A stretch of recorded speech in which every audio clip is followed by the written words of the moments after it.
हरे कृष्णा। आज के हमारे इस वीडियो में हम आपके लिए लेकर आए हैं पाप मोचनी एकादशी व्रत कथा।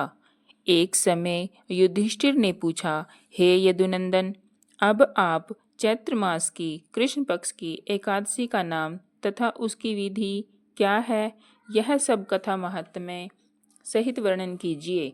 भगवान मधुसूदन बोले, हे धर्मपुत्र, एक बार राजा मंधाता ने भी लोमश ऋषि से यही सवाल पूछा था।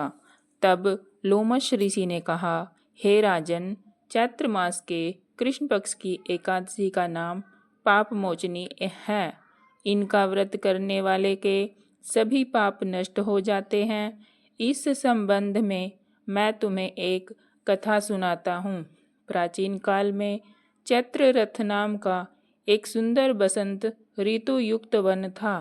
उस वन में सभी गंधर्व कन्याएं विहार करती थी और उसी वन में इंद्र भी अन्य देवताओं के साथ क्रीड़ा किया करता था। हे राजन, उसी वन में एक परम शिव भक्त मुनि मेधावी तपस्या किया करते थे।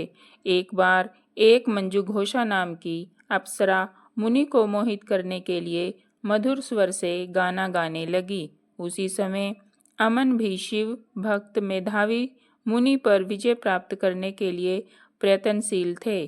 तब कामदेव ने मंजू घोषा अप्सरा के भ्रू को धनुष बनाकर कटाक्ष की प्रत्यंचा डोरी बांधकर उसके नेत्रों को संकेत बना और कुचों को कुरी बना मंजू घोषा को सेना नायक बनाकर मुनि के ऊपर प्रहार किया। उस समय वह मेधावी मुनि हष्ट पुष्ट तथा युवा थे और कामदेव के समान सुंदर प्रतीत होते थे। कामदेव के वश में होने वाली मंजू घोषा अप्सरा ने मधुर वाणी से धीरे धीरे वाणी पर गाना शुरू किया। वह मुनि भी उसके सौंदर्य एवं गायन पर मुग्ध हो गए। तब मंजू घोषा ने मुनि को कामदेव से पीड़ित और अपने ऊपर आसक्त जानकर जिस प्रकार लता वृक्ष से आलिंगन करती है, उसी प्रकार वह अप्सरा भी उस मेधावी मुनि से आलिंगन करने लगी। मेधावी मुनि भी काम के वशीभूत होकर उस अप्सरा के साथ बहुत काल तक भोग करते रहे। एक दिन मेधावी मुनि से मंजू घोषा ने कहा, हे नाथ, अब मुझे बहुत समय यहाँ रहते रहते व्यतीत हो गया है, अतः अब आप मुझे स्वर्ग जाने की आज्ञा दीजिए। अप्सरा के ऐसे वचन सुनकर मुनि ने कहा, हे सुंदरी, तुम अभी और आज इसी संध्या को तो आई हो, अतः कुछ समय तक मेरे पास ठहरो, प्रातः होते ही चली जाना। मुनि के आग्रह करने पर अप्सरा ठहर गई और कुछ काल वहीं रहकर भोग विलास किया। एक दिन फिर उस अप्सरा ने मुनि से स्वर्ग जाने की आज्ञा मांगी। मेधावी मुनि ने कहा, हे देवी, अभी तो कुछ समय भी नहीं हुआ है, अतः अभी कुछ देर के लिए और ठहर जाओ। अप्सरा ने कहा, हे मुनि, आपकी रात्रि का तो कभी अंत होता नहीं दिखाई देता। मुझे यहाँ आए बहुत समय बीत गया है।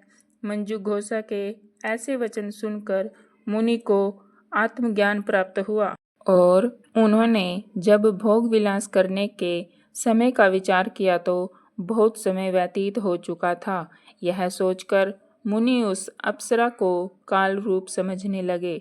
तब तो वह अपनी सारी तपस्या नष्ट हुई जानकर इस अप्सरा की ओर क्रोधित होकर देखने लगे और उनके होठ कांपने लगे और समस्त इंद्रियां थरथराने लगी।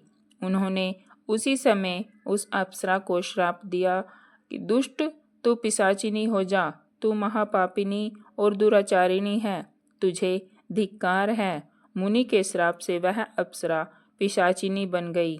तब उसने मुनि से कहा, हे मुनि, अब आप क्रोध का परित्याग कर प्रसन्न हो जाइए और इस श्राप के निवारण का उपाय कीजिए। इतनी बात सुनकर मुनि ने शांत भाव से कहा, अरे दुष्ट, तूने मेरा सारा तप नष्ट किया है, परंतु फिर भी मैं तुझे इस शाप से मुक्ति पाने का उपाय बताता हूँ। तू चैत्र मास के कृष्ण पक्ष की पाप मोचिनी एकादशी का व्रत कर। इसके करने से तेरी यह पिशाचिनी कि देह छूट जाएगी और तुझको मुक्ति मिलेगी। तब मुनि ने उसे व्रत विधि का विधान आदि सब बता दिया। तब मेधावी मुनि अपने पूज्य पिता श्री च्यवन ऋषि के पास अपने पापों का प्रायश्चित करने चले गए। च्यवन ऋषि अपने पुत्र को देखकर बोले, पुत्र, तूने यह क्या किया? तेरे समस्त तप का अंत हो गया है। तब मेधावी मुनि ने कहा, हे पिताश्री, मैंने बहुत बड़ा पाप किया है और अतः कृपा करके आप मेरे इन पापों को दूर करने का उपाय बताइए। च्यवन ऋषि ने कहा, हे पुत्र, तुम चैत्र मास के कृष्ण पक्ष की पाप मोचनी एकादशी का व्रत किया करो। इसके करने से तुम्हारे सब पाप दूर हो जाएंगे। पिता की आज्ञा से मेधावी मुनि ने विधि पूर्वक उस पाप मोचिनी एकादशी का व्रत किया, जिसके प्रभाव से उनके समस्त पाप दूर हो गए। इधर वह अप्सरा भी पाप मोचिनी एकादशी का व्रत कर अपने समस्त पापों से मुक्त हो और पिशाचिनी देह छोड़कर सुंदर रूप धारण कर स्वर्गलोक को गई। लोमश ऋषि बोले, हे मंधाता, इस पाप मोचिनी एकादशी के व्रत के प्रभाव से मनुष्य के समस्त पाप दूर हो जाते हैं। इसकी कथा सुनने मात्र से 1000 गोदान का फल प्राप्त होता है। बोलो लक्ष्मी नारायण भगवान की जय हो।